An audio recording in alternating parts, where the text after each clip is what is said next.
Just into our weather center, a new track for Hurricane Danny. And Steve Weigel here with the very latest on where this Cat 1 storm is headed. Steve? Yeah, this is still moving into the Caribbean on the weekend, expected to weaken to a tropical storm as it moves into Haiti and the Dominican Republic. There's a look at all three systems tonight. We have showers working in across South Florida. We have a system that's just south of Bermuda with a 60% chance of developing, one with 30%. That's come off the coast of Africa, and Danny, a hurricane, the first hurricane of the season.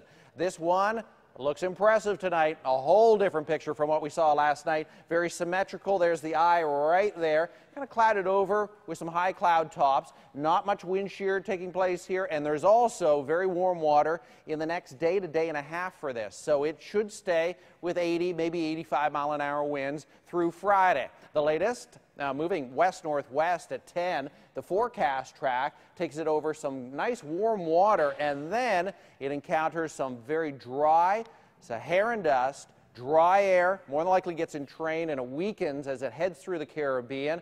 And then it's got the added challenge, if it stays on this course right down the middle of the cone, of going over some very, very mountainous areas, historically tearing apart tropical systems. Haiti, the Dominican Republic, and even somewhat of an encounter with Puerto Rico, an island that could use the rainfall but not the wind. Here are the forecast tracks, the computer guidance, and they pretty much match up with our forecast for the hurricane from the Hurricane Center.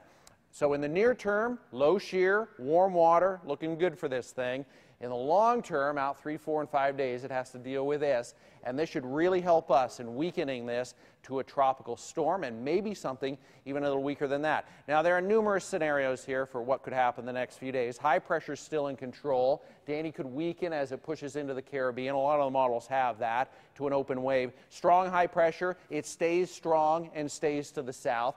And a third possibility, and this is a good possibility too, that it stays weak but also goes over the mountains and weakens and just washes out into an open wave.